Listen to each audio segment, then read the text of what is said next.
Je vais rappeler, mesdames, messieurs, que pour le secteur de l'industrie, M. Amadou Sek prendra la parole au nom de ce secteur, Ousmane Sindiaye pour l'informel, M.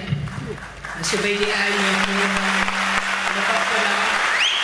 Merci donc, mesdames, messieurs. Monsieur le Premier ministre.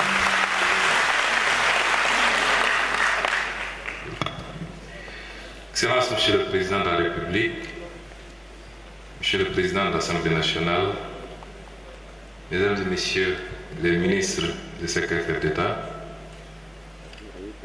Messieurs les chefs d'institution, honorables députés, Mesdames et Messieurs les ambassadeurs, Mesdames et Messieurs les gouverneurs de région, Mesdames et Messieurs les élus locaux, Mesdames et Messieurs les partenaires au développement, Mesdames et Messieurs les autorités de régulation, Mesdames et Messieurs les représentants du secteur privé, des organisations syndicales et professionnelles et de la société civile, chers invités, Mesdames et Messieurs, nous sommes aujourd'hui réunis à un moment extrêmement important de la vie de notre nation pour présenter, au-delà du public ici présent, à tout le peuple sénégalais, le plan de redressement économique et social.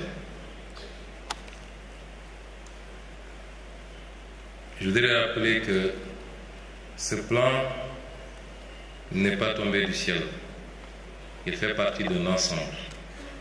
Et ce rappel référentiel est important parce que nous avons d'abord travaillé à préparer un document prospectif. Document qui a été préparé sur commande de son Excellence Monsieur le Président de la République et qui devait décliner son programme, le programme avec lequel il a été porté à la phase redressement, qui est une phase qui devait se dérouler sur une périodicité de 3 ans. Je ne sais pas si le présentateur ne suit pas apparemment. C'est une phase de redressement suivie d'une phase d'impulsion et enfin une phase d'accélération. La phase de redressement devait nous permettre de partager la vision, de mobiliser les citoyens, de poser les premières bases de la transformation et d'engranger les premiers résultats de ce travail. Elle sera suivie de la phase impulsion, qui est la phase de mise en œuvre de l'ensemble des leviers d'amorçage de la transformation et de la poursuite de la mise en œuvre des stratégies filières. Et enfin, une troisième phase, la phase accélération, qui devait nous permettre, comme son nom l'indique, d'accélérer la politique de développement des filières et de visibiliser la croissance engrangée à l'horizon 2050. Si vous regardez ce graphique, vous vous rendrez compte que ça me permet de répondre à une question, parce qu'on a l'habitude d'entendre dire que nous demandons aux Sénégalais de patienter jusqu'en 2050. Si vous voyez les courbes qu'il y a au-dessus de ce graphique, vous vous rendrez compte que les phases ne s'excluent pas. La première phase, celle qui consistait à redresser, démarre évidemment en 2024 avec l'élection du président de la République et se termine quasiment à la fin de ce cycle, c'est-à-dire en 2029. Mais vous vous rendez compte que la courbe jaune qui suit, c'est-à-dire l'impulsion, n'attend pas qu'on ait terminé la phase de redressement. Dès le milieu du mandat, c'est-à-dire d'ici 2026, nous démarrons la phase impulsion qui prendra fin en 2034. Et la phase d'accélération démarre presque simultanément avec la phase d'impulsion, ou 1 ou 2 ans après le démarrage de la phase d'impulsion. Et donc avant la fin de la première phase, c'est-à-dire le redressement.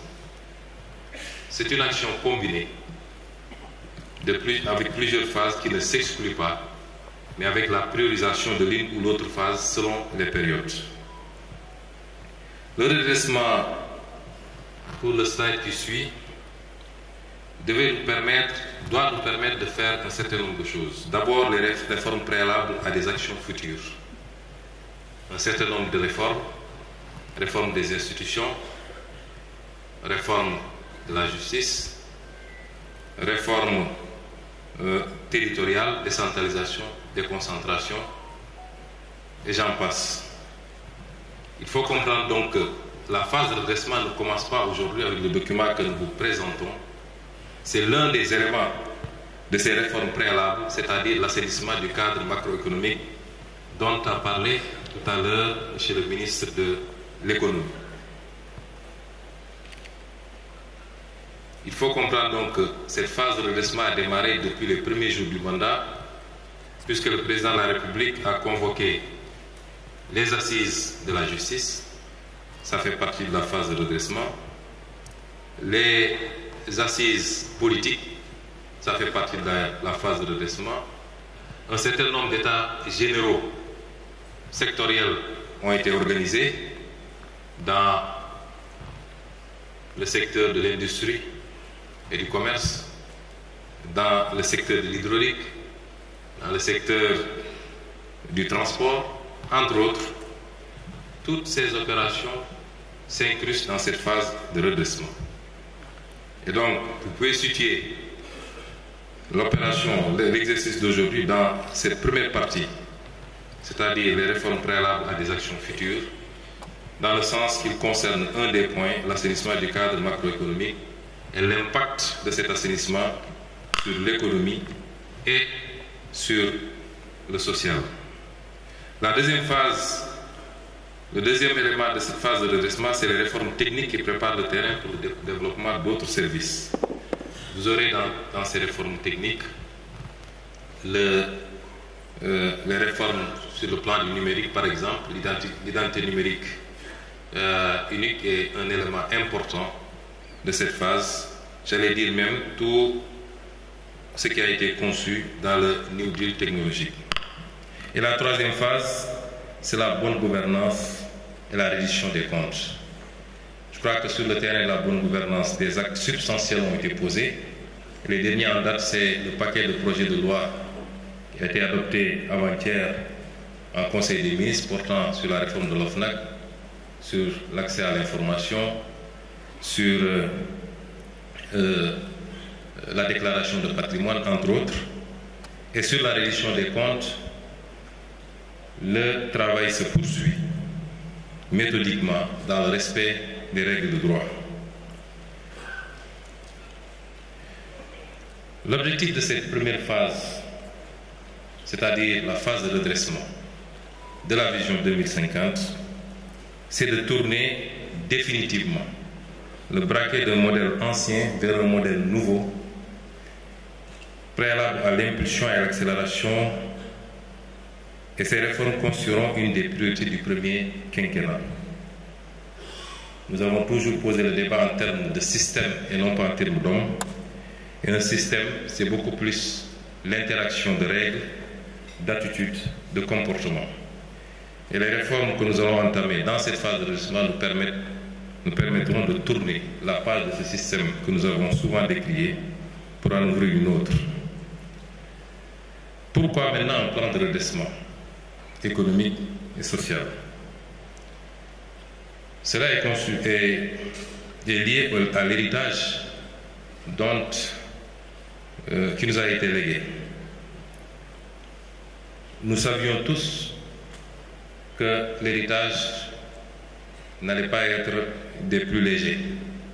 Durant tout le temps passé dans l'opposition, nous l'avons crié fort, nous l'avons dénoncé avec des arguments valables et nous étions même allés jusqu'à prévenir les Sénégalais des difficultés auxquelles il fallait s'attendre, quel que soit le régime qui remplacerait le défunt régime.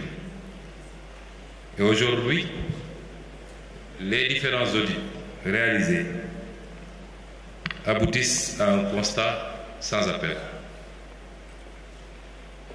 L'audit des finances publiques qui a démarré avec le rapport établi par l'Inspection générale des finances, conforté, pour ne pas dire aggravé, par l'audit de ce rapport par la Cour des comptes, et enfin par le rapport de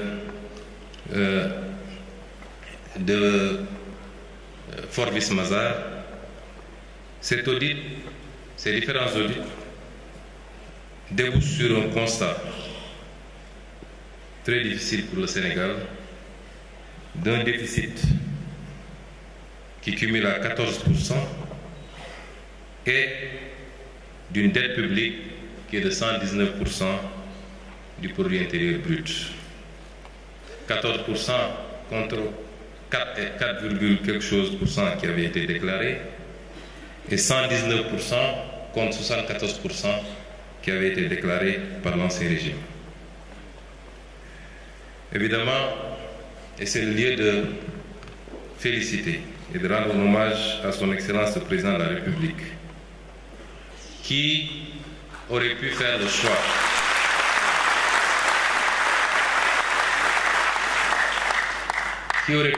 choix de la dissimulation.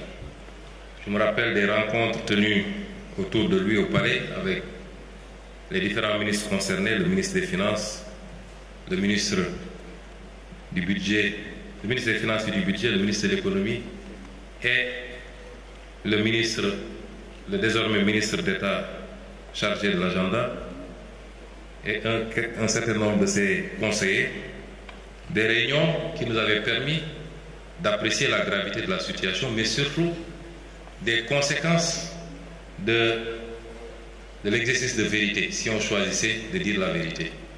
Nous en étions conscients. Et le président a dit, je ne voudrais pas démarrer mon mandat sur un mensonge, je ne voudrais pas le dérouler sur un mensonge et le conclure par un mensonge.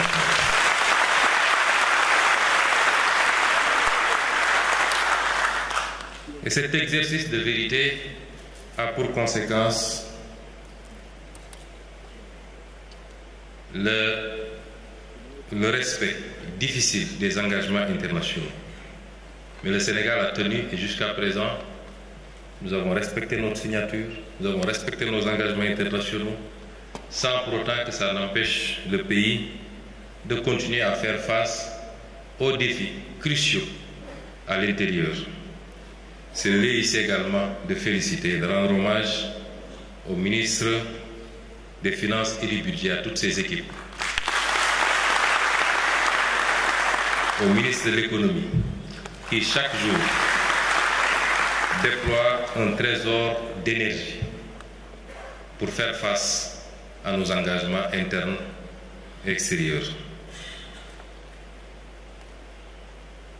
L'autre conséquence, c'est des conditions de plus en plus difficiles de financement extérieur, sur le financement extérieur. Évidemment, notre signature s'est dégradée. Vous avez vu tous les conséquences en termes de notation du Sénégal.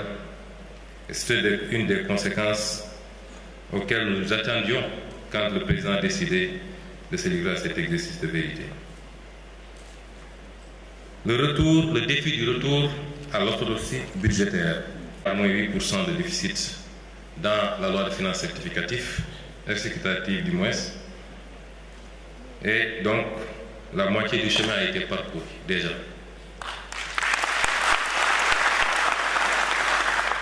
Et de revenir également à un niveau d'endettement raisonnable et respectueux des critères de convergence dans le cadre de l'espace humain.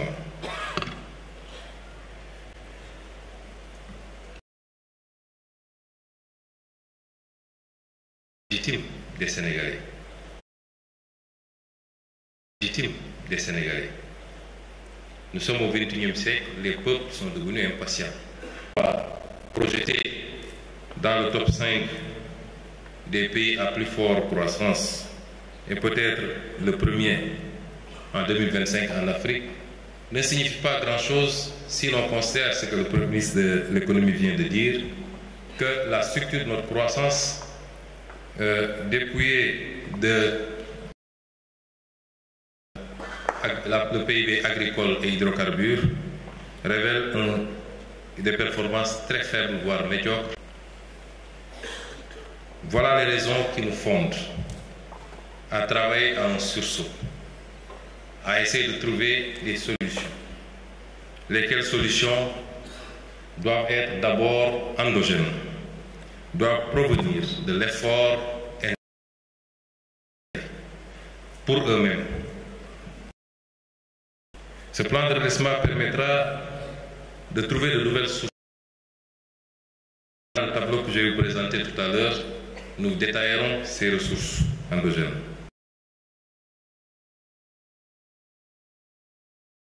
Budgétaire dont j'ai parlé tout à l'heure. Elle nous permettra d'accélérer la progression de notre économie. Ce plan de financement pour le redressement de l'économie est fondé sur un certain nombre de principes. D'abord, le respect des engagements internationaux, comme je l'ai dit tout à l'heure. Nous tenons, quel que soit le régime qui a pris ces engagements et quelle que soit la nature de ces engagements, évidemment, nous pouvons travailler à identifier dans ce paquet de dettes la partie de la dette odieuse et poser le débat plus en profondeur avec les partenaires. Mais globalement, nous tenons à respecter ces engagements internationaux. Nous voulons remonter cette situation héritée sans pour autant aggraver la dette publique.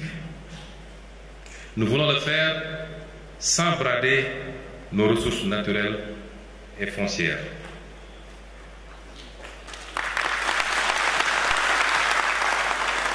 Nous voulons le faire dans une quête de souveraineté dans le secteur bancaire et particulièrement des banques à connotation publique.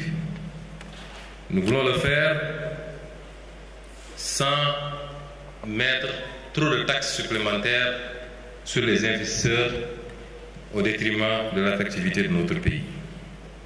Nous voulons le faire par un exercice de lutte contre la fraude sous toutes ses formes,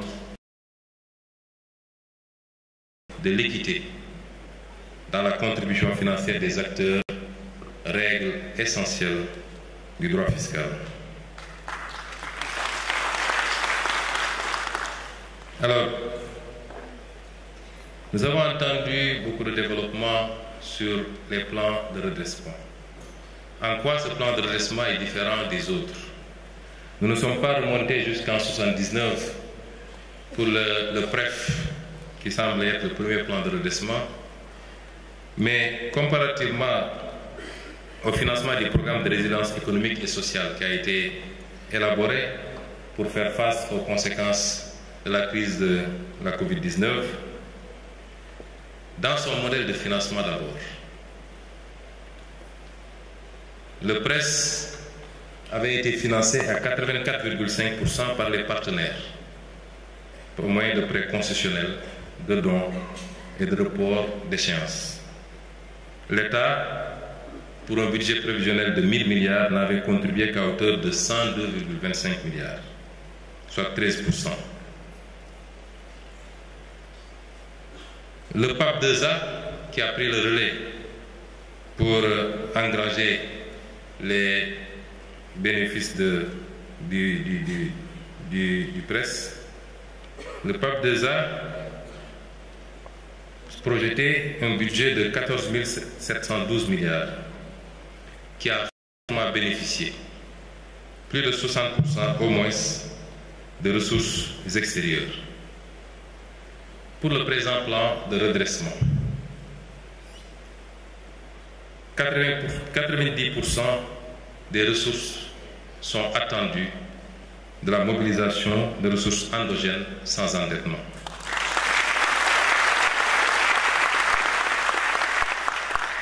Nous ne solliciterons les partenaires extérieurs que pour la partie de recyclage des actifs que je présenterai tout à l'heure, mais tout en conservant la propriété de ces actifs, ou lors des appels publics à l'épargne sur le marché intérieur, où des résidents de la zone pourraient éventuellement contribuer.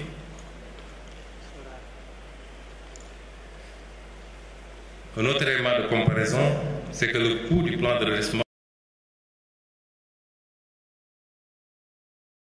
de base, c'est-à-dire le document de programmation budgétaire économique, considérer que pour ce plan, l'objectif initial que j'avais confié aux équipes, sensiblement à la dette cachée, à la dette, et comparativement donc au PAP 2A, dont les ambitions n'étaient que de 4% par rapport au schéma initial, c'est-à-dire qui recoupe notre volonté, notre discours qu'on a toujours tenu. Hier, ici, son souhait de voir les Sénégalais s'approprier du concept de souveraineté. Tous les efforts par nous-mêmes. Nous ne pouvons pas, 65 ans plus tard, continuer. Les constats ont été faits après les audits. Le débat national tournait autour du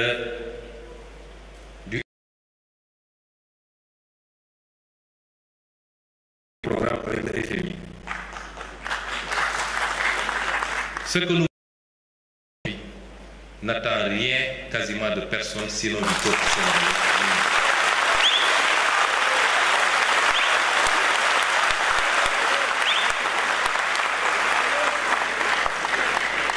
Et c'est fort de ces constats que nous avons sollicité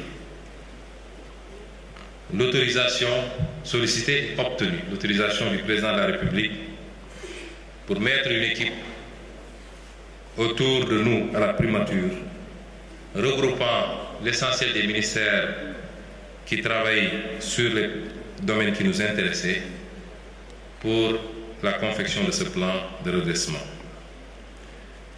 Je voudrais donc, à cette étape, féliciter les hauts fonctionnaires qui ont travaillé à ce plan.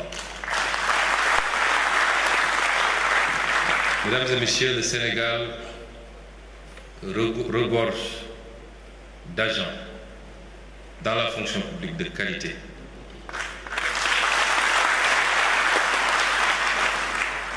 Ils nous l'ont démontré déjà lors de l'élaboration du référentiel qui a été fait avec l'expertise exclusivement sénégalaise, accompagnée par un cabinet privé sénégalais également.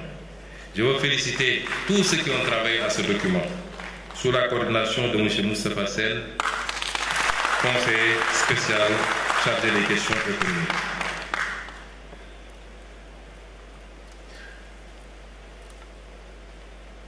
Les chantiers de financement du plan tournent autour de 3. Le premier chantier, c'est la réduction maîtrisée de la dépense publique, du train de vie de l'État. Le second chantier, c'est la mobilisation des ressources domestiques. Et le troisième chantier, c'est le financement endogène complémentaire hors endettement. Pour l'optimisation de la dépense publique, nous avons travaillé d'abord à l'amélioration de la planification stratégique, notamment avec la mise en place des cadres de dépenses à moyen terme, les indicateurs de performance, l'élargissement du scoring matriciel des projets. Pour tous ces éléments, je vous aurais renvoyé à la mise en œuvre de la vision sous la coordination éclairée de M. Amin Lo, ministre d'État chargé de l'agenda, appuyé par le box de M. Birom Kouloba. Il y a la digitalisation et l'optimisation également de la commande publique. L'introduction de mécanismes de modernisation de la commande publique, de plateformes digitales, mais également la rénovation des procédures d'exécution budgétaire sur lesquelles M. le ministre des Finances a beaucoup travaillé. Évidemment, pour ce qui est de la commande publique, des aspects importants comme la mise en place d'une centrale d'achat qui nous permettra de regrouper un certain nombre d'opérations, de rationaliser également les acquisitions, est un élément extrêmement important. Et enfin, la réduction de la taille de l'État. où les équipes ont travaillé à la fusion et à la suppression d'un certain nombre de structures, particulièrement des structures des agences d'exécution, mais également pour l'administration classique, un travail de... La mobilisation des ressources domestiques vise les niches, d'abord dans le secteur du numérique. Nous avons énormément de niches dans le secteur numérique, qui est le secteur en plein essor, mais qui jusque-là était sous-fiscalisé ou pas du tout fiscalisé dans beaucoup de ces aspects. Dans le tableau que je vais vous présenter tout à l'heure, je reviendrai sur le détail ligne par ligne. Il s'agit de la fiscalisation, par exemple, des jeux de hasard en ligne, comment on appelle ça, du mobile money, des transferts marchands également, et de beaucoup d'autres aspects comme ça, qui n'étaient pas suffisamment fiscalisés ou pas du tout fiscalisés quelque part. Il y a également l'optimisation des revenus du foncier. Chers amis, le foncier est un élément important de patrimoine qu'il convient de fructifier en évitant le plus possible de céder. On peut l'utiliser comme levier des fonds. Le foncier bâti comme le foncier non bâti.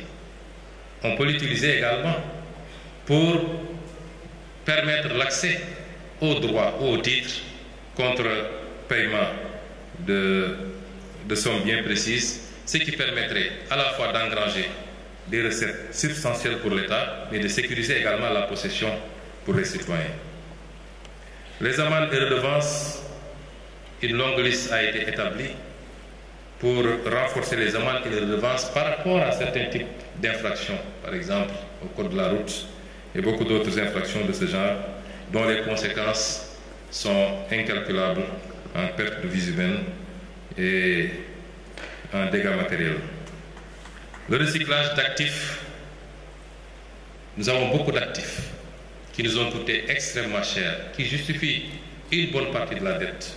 Les actifs portuaires, aéroportuaires, autoroutières, ainsi de suite, qu'il convient de recycler, avec l'option pour nous, toujours, de garder la propriété. Nous avons la possibilité de la concession, nous avons la possibilité de l'ouverture du capital, comme nous avons la possibilité de la cession. Nous écartons pour le moment toute possibilité de céder, mais nous pouvons concéder la gestion, particulièrement au secteur privé, et nous souhaitons qu'il soit prioritairement national, avec un partage vraiment extrêmement important, corrélé à des produits, notamment agricoles. La fiscalité qui, comme vous le savez, a un double objectif, à la fois dissuasif sur la pollution et donc environnementale, mais l'objectif également de mobilisation. Vert bleu, énormément de fonds existent aujourd'hui, qui sont des fonds gratuits souvent. Est parti à un certain nombre de conventions, notamment sur la transition écologique juste, qui peuvent aujourd'hui venir un peu trop essayer de cibler pour toucher les vrais, ceux qui ont vraiment besoin de ces subventions, aussi bien dans le domaine de la pêche, dans le domaine de la distribution des produits d'hydrocarbures, pour éviter que des gens de la couche moyenne ou même des gens très aisés puissent continuer à capter les subventions au détriment de ceux qui en ont vraiment besoin. Et les ressources complémentaires. Je veux citer ici l'appel public à l'épargne dont nous usons plus pour mobiliser des ressources sur le marché intérieur en monnaie locale, parce que l'un des problèmes de notre dette aussi est en monnaie étrangère, alors qu'on doit rembourser en monnaie locale. De plus en plus recourir à d'autres modèles qui nous permettent de mobiliser des fonds sur le marché local au maximum possible des activités qui génèrent des revenus en devises, notamment l'exploitation.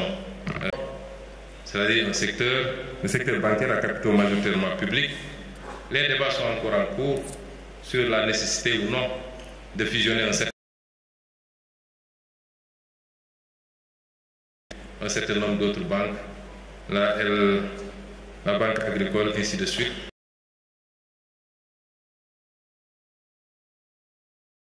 De financement de l'économie et du développement fort et structuré. Les débats qui seront tranchés par son Excellence le Président de la République, des missions de benchmarking seront envoyées très bientôt pour de normes. Le Sénégal en a déjà usé pour la réflexion du building administratif et du cours au mécanisme du WACF et beaucoup d'autres mécanismes de financement islamique. La renégociation des contrats stratégiques. Un travail est en train d'être fait. Et vous me permettrez de féliciter également à ce niveau l'équipe qui y travaille, le comité de lecture, dirigé par le conseiller spécial El Hadji Ibrahima Diop, qui a déjà renégocié beaucoup de contrats et de conventions. Je me rappelle, lors de nos écrits, quand on était dans l'opposition, nous nous référions aux statistiques de l'OCDE, qui chiffrait à peu près les surfacturations dans les marchés publics, à économie avancée, comme on dit, à peu près 11%. Nous avons commencé à faire, qui touche peut-être principalement le secteur des BTP, un peu l'énergie, un peu la santé, etc. Le constat, c'est que nous sommes déjà à 18% de surfacturation sur les marchés publics. Et les gains qu'on ferait, rien qu'en assainissant ce volume dans le budget d'investissement, nous permettrait d'engranger des profits significatifs.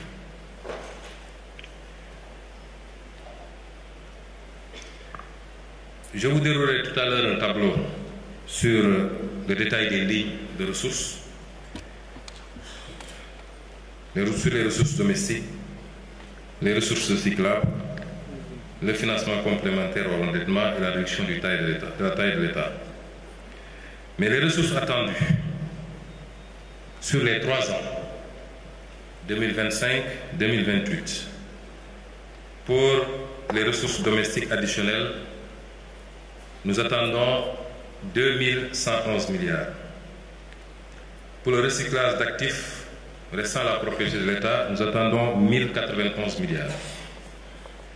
Pour les économies sur la réduction de la taille de l'État, nous attendons 50 milliards. Pour le moment, j'y reviendrai parce que nous avons un tableau assez long d'une 50aine de mesures qui sont encore en cours d'évaluation. Et l'essentiel de ces mesures porte sur la taille de l'État. Et enfin, sur le financement endogène complémentaire hors endettement, nous attendons 1352 milliards. Le tout nous permet de nous projeter sur 4605 milliards pour le moment, en attendant les autres mesures à évaluer, qui sont des mesures très importantes et qui, selon mes estimations, nous permettront d'ajouter peut-être 2000 à 2600 milliards à ce tableau. Et l'injection de ces ressources doit générer à peu près 1062 milliards de recettes fiscales, ce qui sera réparti sur les 3 années. La première année, 274 milliards, la deuxième, 444 milliards, et la troisième année, 344 milliards. Ce qui nous donne un total de ressources projetées de 5667 milliards provisoirement.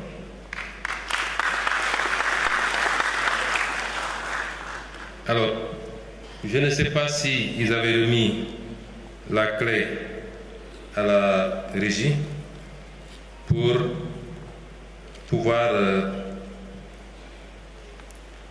vous projeter le tableau détaillé que je vais commenter maintenant.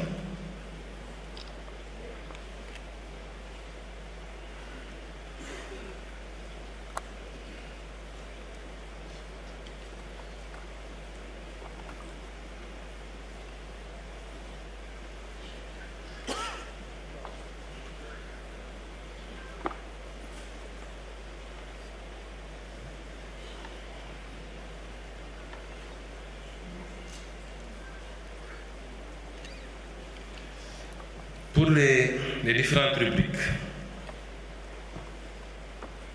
la synthèse des projections se décompose en mesures nouvelles et réalistes de génération de recettes publiques et leur potentiel budgétaire sur la période 2025-2028. Pour le financement endogène, je vous ai dit que le tableau, je vais citer pour chaque rubrique quelques lignes. Nous avons la ligne renforcement de la collecte des dividendes des entités publiques, sur laquelle nous attendons 27 milliards. Le Sénégal, en tout cas l'État, a été assez négligent dans le suivi de son portefeuille et de la collecte des dividendes dans toutes ses participations. Dans le secteur minier, par exemple, où on a minimum 10%, 15%, 20% de participation souvent, et dans beaucoup d'autres secteurs, comme le secteur portuaire, nous pensons qu'une action générera ce montant. Pour la renégociation des contrats stratégiques, nous nous projetons sur 884 milliards.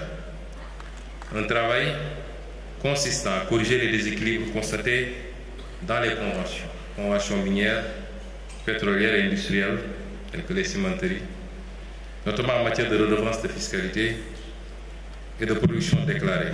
Elle inclut également le recouvrement des amendes issues des audits métrologiques et fiscaux. Pour la mobilisation de l'épargne nationale et de la diaspora, l'objectif c'est de capter les flux d'épargne disponibles sur le territoire national et auprès de la diaspora à travers la création de véhicules d'investissement. Il ne s'agit pas de dire aux gens de donner leur argent de manière philanthropique, mais de les intéresser à un certain nombre de projets structurants sur lesquels ils peuvent investir avec retour d'investissement. Nous nous projetons sur 135 milliards.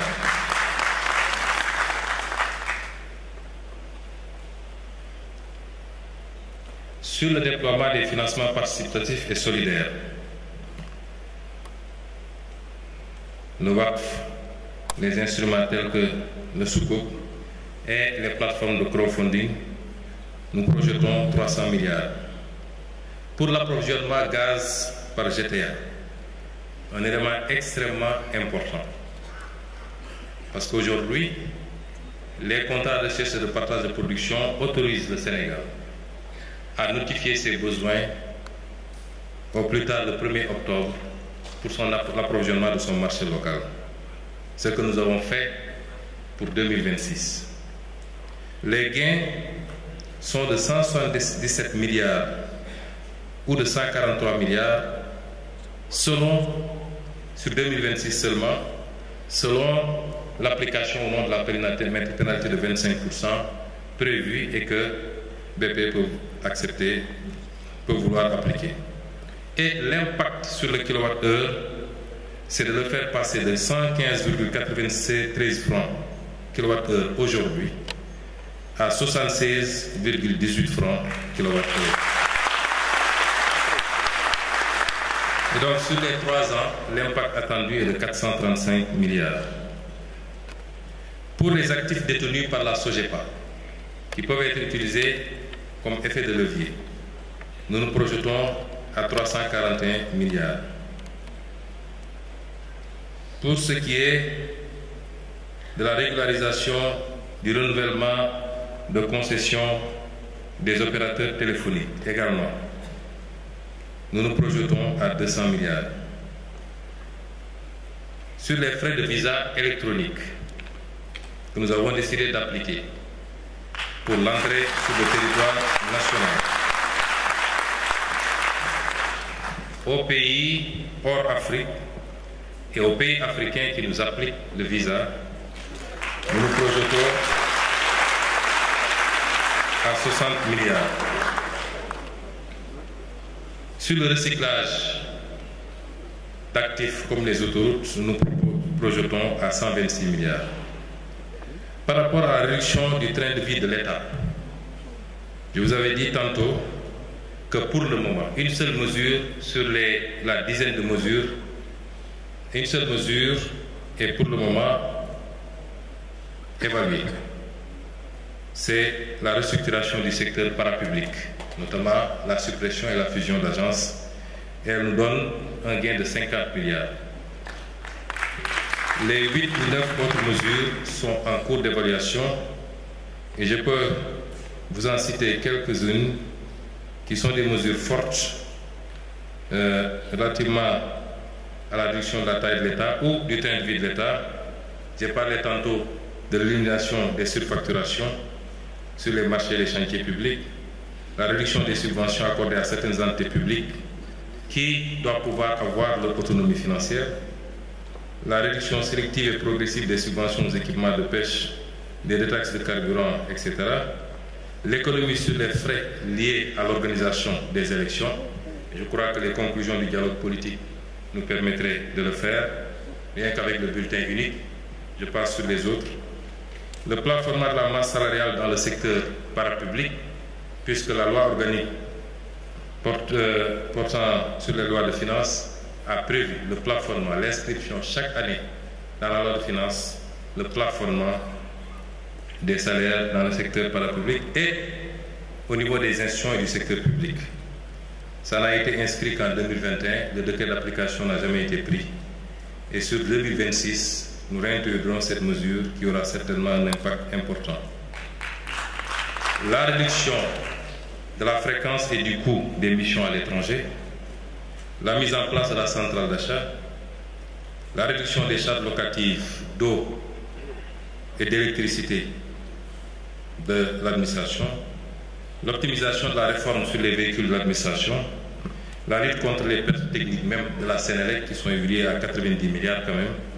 C'est autant de mesures qui vont venir abonder cette rubrique et certainement nous permettre de faire des économies extrêmement plus substantielles sur le train de vie de l'État.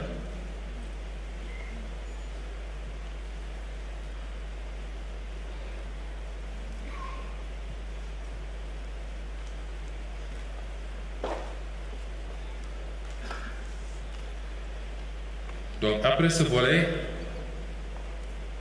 sur le recyclage des actifs, nous nous projetons à 1519 milliards. J'ai parlé des actifs détenus par CGA, par SOGEPA, la possibilité d'une cession partielle du site de l'ancienne base militaire française de Rufisque, si le président de la République l'autorise, ce qui ne semble pas être le cas pour le moment, avec un veto fort des forces armées. Sur la zone économique de Diass, où un modèle d'aménagement et de mise en location ou de cession partielle peut être envisagé, où nous escomptons 215 milliards, la régularisation de conventions de conscience des opérateurs, j'en ai parlé, envisage de gérer. Pour la mobilisation des ressources domestiques, potentiel économique, je veux dire ici, pour les besoins sociaux, à des Sénégalais moins favorisés, mais également pour les besoins du tourisme, pour la SAPCO et ses agences.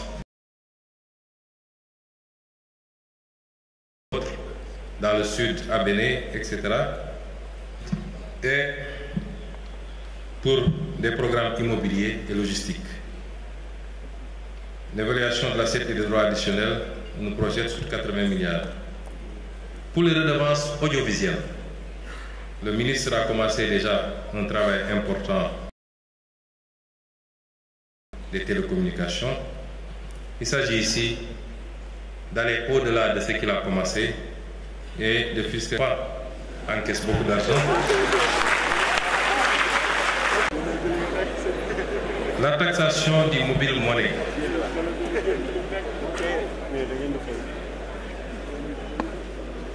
La taxation du mobile money qui existe déjà, mais qui se fait sur des bases très faibles. Nous avons beaucoup travaillé ces derniers jours avec la Direction générale des impôts, le ministère des Finances, le ministère des Télécommunications, pour aboutir à des bases beaucoup plus saines, sans pour autant que ça constitue un surenchérissement perceptible du coût des transferts, et l'État compte engranger 130 milliards sur les 3 ans. La taxation des transactions marchandes, où nous projetons sur 90 milliards, les transactions marchandes, 10 mobile money. La taxation des jeux de hasard, notamment le pari en ligne et les casinos en ligne. Les jeux de hasard, le jeu en ligne aujourd'hui constitue 80% des jeux de hasard. Il nous faut aller chercher les 20% qui restent. Mais nous avons choisi, puisque dans ce secteur, les bookmakers étaient taxés, la LONASE est taxée, mais les parieurs ne sont pas taxés. Taxation du gain, 75% des mises constituent un gain exploitatoire des parieurs, mais également nous envisageons un modèle de taxation même de la mise, parce qu'au-delà de la mobilisation de recettes, nous avons l'obligation en tant qu'État de protéger surtout les petits parieurs contre eux-mêmes et contre l'addiction au jeu. L'augmentation du taux de la taxe sur le tabac, c'est le même principe. Que nous envisageons d'amener au plafond urbain qui est de 100%. Aujourd'hui, nous taxons à 70%. Et je crois que la fumée peut rapporter 100 milliards.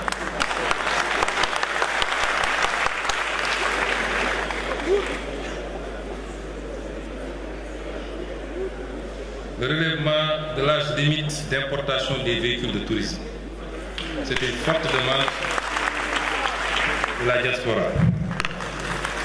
Ils seront satisfaits aussi bien pour les véhicules utilitaires, 8 à 10 ans, les véhicules supérieurs à 3 500, 10 à 15 ans, et la généralisation des droits d'accès sur les véhicules de transport et de marchandises.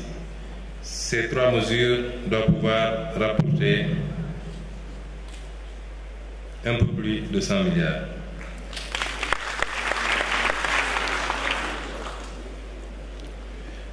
La réactivation des droits à l'importation pour les téléphones portables, qui avait été suspendue avec la redevance RUTEL, mais tout le monde convient, les autorités douanières, le ministère de l'économie et des finances, qu'il est temps de remettre en place cette taxation et les projections sont à 200 milliards. Je voudrais dire que tous les chiffres que nous avançons ici sont des chiffres minorés. J'ai demandé à l'équipe de prendre les options les plus minimalistes possibles pour nous aménager une marge d'erreur substantielle.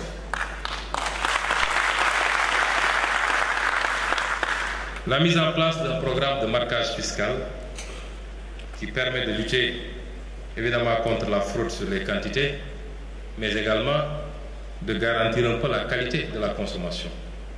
Donc des préoccupations de santé, où nous projetons 87 milliards. La réactivation du droit de sortie sur les exportations d'arachide et de la noix de cajou, 27 milliards et 15 milliards. Ici, c'est à la fois des soucis de collecte, mais également de protection de notre secteur industriel pour l'arachide, mais l'incitation également à la transformation locale. Et c'est là où nous attendons le secteur privé national. La modification de 10% des barèmes de loyer sur le domaine de l'État. L'État donne des baux, mais nous constatons que les barèmes, les taux contenus dans les barèmes sont extrêmement faibles et n'ont pas été révisés depuis 2011, si ma mémoire ne fourche pas. C'est des mesures qu'il faut, pas seulement sur le barème des loyers, mais également sur le barème des cessions définitives. Si l'État va acheter un terrain d'un particulier, il l'achète au prix du marché. Mais si l'État vend à un particulier, il vend 10 fois, 20 fois, 30 fois moins cher parce qu'il vend selon un barème, puisque l'État n'est pas censé faire des profits sur le foncier. Mais cet État-ci, qui a hérité d'un déficit de 119% et d'un déficit de 12%, est censé faire de l'argent. La régularisation massive des terres du domaine national. Nous avons travaillé avec M. Dia sur la possibilité de faire évoluer le PROCASEF, qui est un programme qui permet de régulariser les propriétaires allégués de terrain, particulièrement en zone rurale, mais ça se faisait presque gratuitement, mais on ne délivrait pas de droits ou de titres. L'instruction, c'est d'aller vers la délivrance de droits et de titres pour sécuriser les propriétés et permettre à ces gens-là,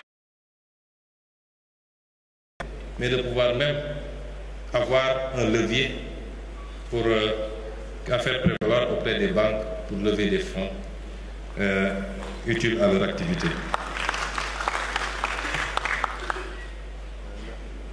Donc, la mise en concession de terrains viabilisés dans des zones à fort potentiel économique. Et enfin, l'introduction d'une fiscalité verte et bleue par l'instauration d'une taxe carbone, d'une surtaxe sur les véhicules anciens à forte émission de CO2, ainsi qu'une éco-contribution sur certains produits importés, où nous escomptons 306 milliards. Ça, c'est les recettes fiscales attendues de l'injonction des ressources. Ça, c'est les ressources du moins, et les recettes fiscales attendues, je vous l'ai dit, c'est 1062 milliards. Et au total, l'ensemble des ressources nous s'élèveront à 5667 milliards provisoirement, en attendant de continuer l'évaluation des autres mesures qui sont tout aussi importantes. Parmi ces mesures, je peux vous en citer quelques-unes qui sont des leviers importants. Il y a le recours aux ressources longues qui nous permettra de lever des fonds en monnaie locale. C'est le cas des fonds de pension, les consignations, le capital assurance. L'objectif ici, c'est de remplacer la dette par l'equity et d'avoir plus de marge, puisque c'est des ressources longues. La révision du mode d'indexation de la prime fixe sur l'électricité. L'imposition d'une amende forfaitaire aux propriétaires d'immeubles n'ayant pas respecté la réglementation en matière de construction, notamment les ascenseurs, les parkings et autres. L'application effective des taxes sur les nouvelles conventions de pré-projet, puisque les montants sont libellés tout le temps TTC. Je vous ai cité tout à l'heure les mesures pour le train de vie de l'État. Je les saute donc.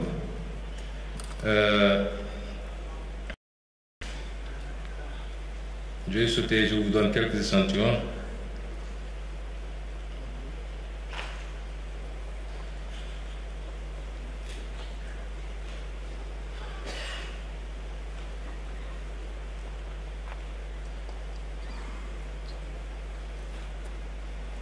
L'application du droit de sortie sur les exportations de produits miniers non couverts par la stabilisation fiscale, la taxation des occupants sans droit ni titre, la traque et la sanction des fausses quittances, des faux certificats de taxes, des certificats recyclés. Nous sommes en train de faire ce travail sous la supervision du président de la République. Je ne vous en dirai pas davantage puisqu'il est en cours, mais la lutte et la compression de la fraude sur ces aspects-là va générer énormément de ressources. J'ai parlé de la subvention modulée du carburant, donc le ciblage. Et j'en passe et j'en passe. Il y a à peu près 37 mesures qui sont encore en cours d'évaluation et sur lesquelles nous comptons encore engranger pour dépasser largement les prévisions. L'exercice auquel nous nous livrons n'est pas seulement un exercice conjoncturel. C'est vrai, il y a une situation qui l'exige. Ça ne nous a pas été imposé de l'extérieur pour une fois. C'est souverainement qu'on a décidé de le faire. Mais au-delà de cette situation conjoncturelle, cet exercice nous permet de répondre à une des positions que nous avons toujours défendues. C'est que nous avons la capacité de faire évoluer de manière substantielle notre budget. Nous avons toujours dit que nous n'avons pas exploré peut-être le tiers de nos capacités. Ce qu'il faut retenir aujourd'hui, c'est que l'instauration de ces mesures et leur prolongement au-delà de ce délai de 3 mois doit nous permettre de hisser substantiellement le budget de l'État du Sénégal et d'offrir plus de possibilités à l'État de répondre aux préoccupations des Sénégalais. Pour revenir au PowerPoint, monsieur le technicien, je voudrais parler maintenant des axes du plan de redressement. Le plan de redressement vise à mobiliser ces ressources, mais pourquoi faire? Orienter vers quoi? Nos objectifs, c'est d'abord les services sociaux de base qui bénéficieront d'un financement plus conséquent. Le premier axe donc, c'est l'appui aux ménages. Dans l'appui aux ménages, nous avons une offre plus importante, mieux orientée de biens et services sociaux. Je veux parler des services liés à la santé, à l'éducation, à l'enseignement supérieur, au logement social décent, à l'accès à l'électricité et à l'eau, particulièrement dans le monde rural. C'est également l'obtention des titres de propriété facilités pour sécuriser les ménages. Et c'est les aides aux ménages pauvres, notamment la bourse de sécurité familiale, qui sera renforcée. C'est également une des préoccupations essentielles du président de la République et de mon gouvernement, c'est continuer à rendre le coût de la vie abordable pour nos concitoyens. Par l'approvisionnement, un meilleur approvisionnement du marché et éventuellement une baisse des prix des denrées. Et évidemment, la création massive d'emplois par l'abondement des fonds destinés au financement, particulièrement des jeunes et des femmes, pour l'employabilité et l'emploi. Toujours pour l'appui aux ménages, je disais tantôt, j'ai cité tantôt le cas des bourses de sécurité, et un ciblage, un meilleur ciblage évidemment.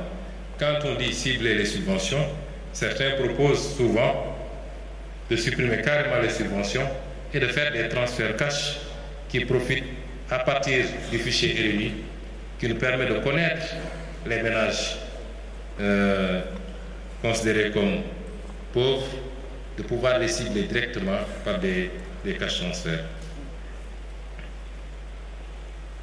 Et enfin, penser sérieusement à la gratuité de certains services de base, par exemple, pourquoi pas PIC.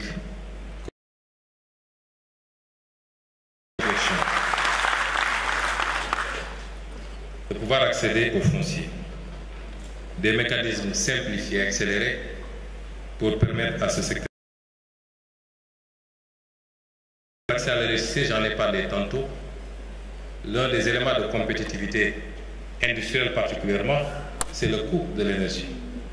Nous ne pouvons pas continuer à être à plus de 110% du coût de l'énergie avec des pays qui sont à 12 francs. Si je prends le cas du Qatar, il faut aujourd'hui que nous travaillions à baisser substantiellement le coût de l'énergie, le solaire singulièrement. De la dette due au secteur privé.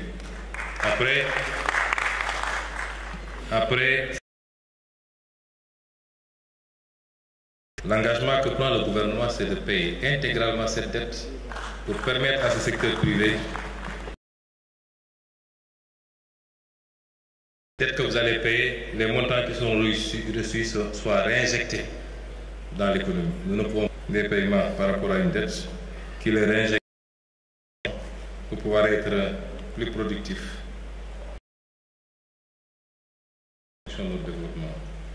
Le développement des infrastructures dans les engagements que nous prenons vis-à-vis du secteur privé.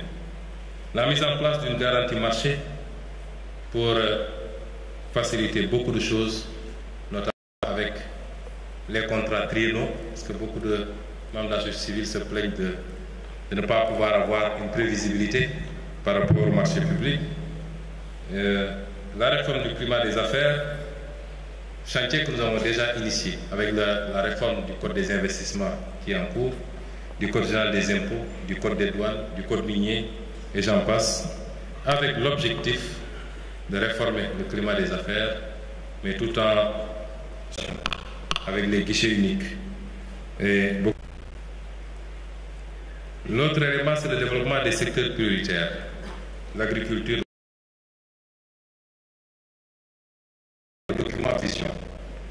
Au début de mon exposé, je crois que j'ai sauté un slide pour vous dire que ce que nous faisons ne tombe pas du ciel. Nous avions d'abord le document vision, nous avons ensuite le master plan décennal 2024-2025,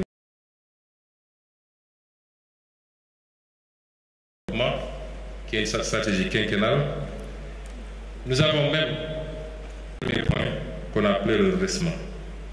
Mais si tout ce que je vais développer ici dans ce document, nous considérons qu'aucun pays ne s'est levé pour aller tout de suite vers les industries lourdes. Il y a les méthodiquement. Donc, le fer, la métallurgie et la sidérurgie, où nous avons des offres concrètes, même si ça semble être des secteurs assez lourds. Et c'est pourquoi le pari de l'énergie est important. Une fois de plus, c'est la mère des batailles. Le logement social, pas ici sous le volet social, mais c'est les entreprises qui viendront faire des offres. L'agro-industrie, le tourisme, les BTP, le numérique. L'industrie pharmaceutique, chimique légère, l'industrie culturelle et créative, le textile. Ce que je vous ai montré ici n'a rien à voir avec les... Même si, de manière anticipative, certains points validés dès les prochaines semaines, nous présenterons à l'Assemblée nationale un paquet de réformes qui doit accompagner la mise en œuvre de ce plan. L'amélioration de la situation sociale des ménages en milieu rural et urbain, la facilitation de l'accès aux services sociaux de base, l'adoption de nouvelles mesures de baisse des prix de denrées, le renforcement du socle de protection sociale, la promotion de l'entrepreneuriat pour les jeunes et les femmes. Je pense que je peux passer sur ces slides puisque j'ai déjà détaillé ces aspects plus haut.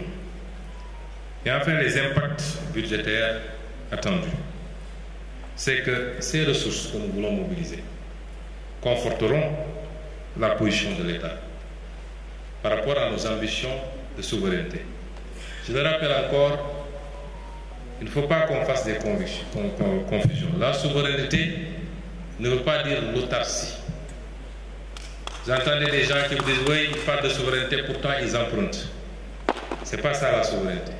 La souveraineté, c'est avoir le choix dans les schémas que vous mettez en place, qu'on ne vous impose pas des modèles. C'est de pouvoir dire, ma priorité c'est de mobiliser sur les marchés, dans les conditions les plus favorables, les taux les plus favorables, les maturités les plus favorables, au multilatéral, notamment à la souveraineté. Mais ce qui vous permet d'être à l'aise sur ça, c'est votre capacité à utiliser des ressources endogènes, à assainir votre cadre macroéconomique. Et c'est ce travail qui va nous permettre effectivement de conforter la position de l'État. C'est le respect de nos engagements internationaux qui seront plus facilités. C'est la contribution. On ne dit pas que c'est ce plan qui va le faire à lui seul, mais il contribuera substantiellement à l'objectif d'atteinte de ramener le déficit à 3% en 2027.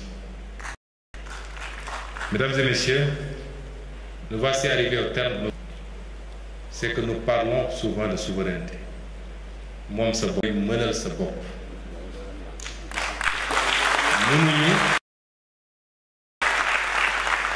Nous 65 ans après les indépendances, jël suñu avenir yépp wéer ko ci liy jóge bitim réew moo xam dañ ñu koy lebal ci anam yoo xam ne métti na ci ñun suñuy sëtaat di daw walla dañ koy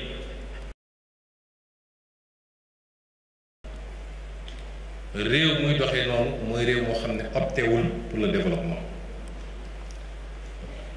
mën ngeen dégg ñu ne ñoom de lépp la ñu bëgg a taxé bu ngeen seetee li ñu def fexe nañu ba li nga xam ne mooy lu essentiel ci dundu Sénégalais laaluñu ceeb laaluñu diwlin laaluñu courant laaluñu yooyu yëpp dañ leen bàyyi waaye muqi mi mën nañ cee laaj xaalis ndax du essentiel.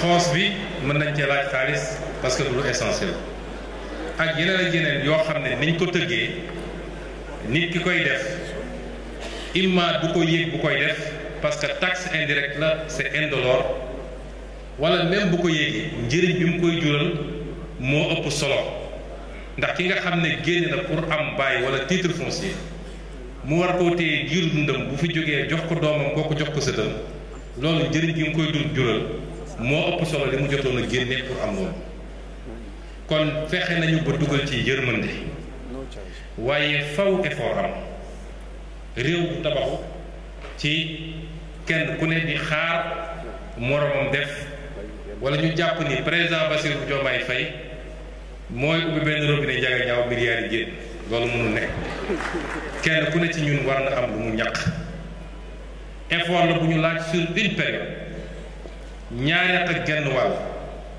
bu ñu askan wi toppee ci li ñu wax fi la Sénégal di tegu ci yoon ba faw ndax erreur li ñu defoon démb dootul am ci Sénégal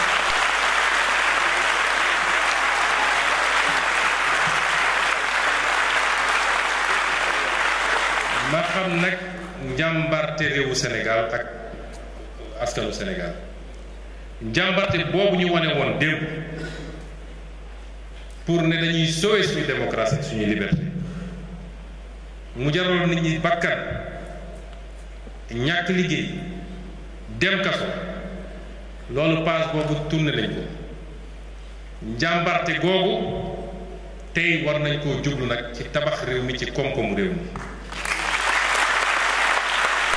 loolu lañu laaj Sénégal waaye nag effort bi ñu laaj donte def nañ ci yërmande bu bëri ñun ñëpp d'accord nañu dafa war a mu ànd ak ndax li ma leen njëkk a présenté ci situation réew mi mooy li ñu làq askan wi te lenn ci loolu ñu dugal ko fu mu wartoon a dugg du benn milliard du juróomi milliard est-ce que am na fii kenn ci saal bi koo xam ne bëgg na loolu ñu mel ni musul am daat koy suul mu jeex est-ce que am na kenn ci askan wi en tout cas gëm naa ni boo jëlee téeméer ci askan wi juróom-ñeent fukk yi la ñu bëgg mooy non seulement ñu leeral ko mais ku ci laale la yow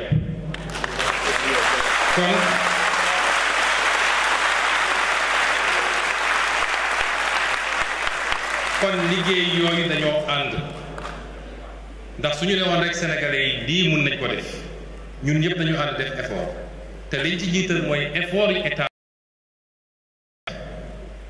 dundu état gi la ñu njëkk ne nañ ko xool effort yooyu mënoo ko laaj sénégalais yi la yow ñi def loolu kon sénégalais yi duñ la topp kon jot na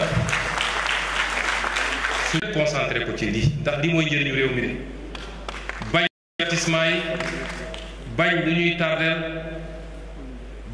bàyyiwuma ci élève bi